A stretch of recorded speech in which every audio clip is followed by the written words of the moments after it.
Hey all, welcome to ShareTrack. This is Raj here. Friends, today I want to share some information that does have a bearing on the new CAR-T therapies that emerge from our genomic companies. And I would like to talk about ADCs and BiTEs. Please watch till the end to understand what they are, and you will get an idea of how to look at emerging CAR-T therapies from a valuation perspective. That said, let's get started.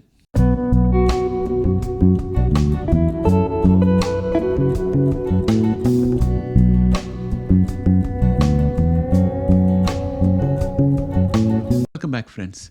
There are two classes of drugs that are doing the heavy lifting right now, in my opinion.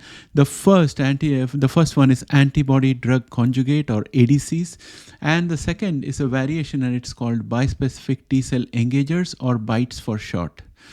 Antibody drug conjugates, ADCs, are a class of targeted cancer therapies that combine the specificity of monoclonal antibodies and the cytotoxicity effects of chemotherapy drugs. So it's a marriage of the two.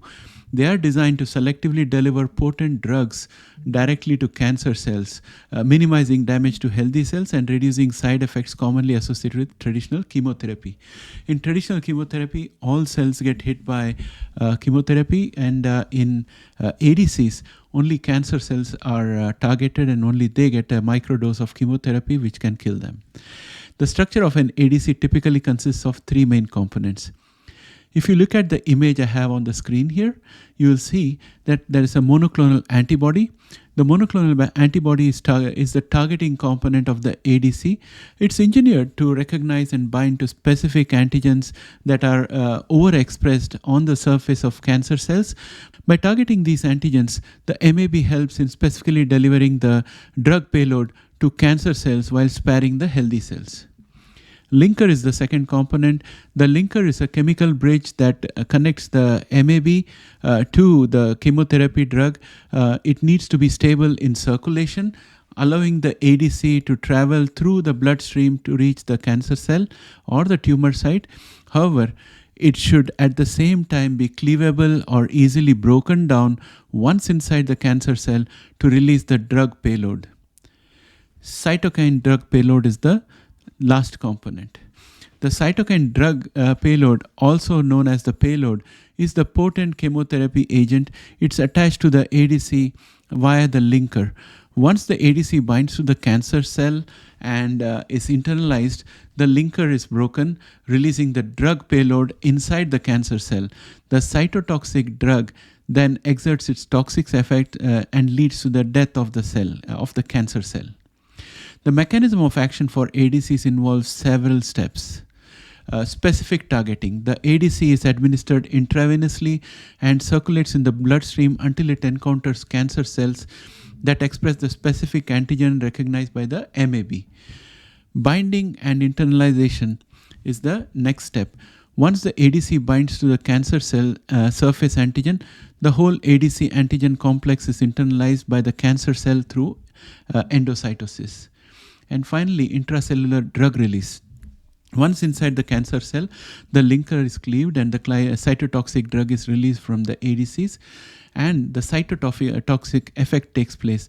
The released cytotoxic drug exerts its potential effect on its potent effect on the cancer cell, disrupting essential cellular process and leading to cancer cell death. In some cases, the cell death caused by the ADC may also stimulate an immune response, contributing to the destruction of neighboring cancer cells that may not have been directly targeted by the ADC. So that's also a byproduct that could happen, and it's beneficial. By combining targeted delivery with potent cytotoxic effect, ADCs have the potential to enhance the efficacy of cancer treatment while reducing systemic toxicity. Several ADCs have been approved by regulatory authorities and are used to treat various types of cancer, including breast cancer, lymphoma, and lung cancer, among others. As research in this field continues, more ADCs with improved targeting and payload capabilities are being developed to provide better treatment options for cancer patients. Now, next, let us look at BiTEs. I have an image to illustrate the point. If you look at this image, we can see the strategy of BiTEs is to guide cytotoxic immune cells to cancer cells, and bispecific T-cell engagers are antibodies that simultaneously bind two proteins, one on cancer cell and the other on T cells. This could happen in any sequence, forming a bridge between these two cells and bringing them in proximity to each other. And once they are in proximity to each other, the cytotoxic T cell is going to kill the cancer cell. If you recollect, in our genomic watch list, we have various companies that are working on CAR T cells.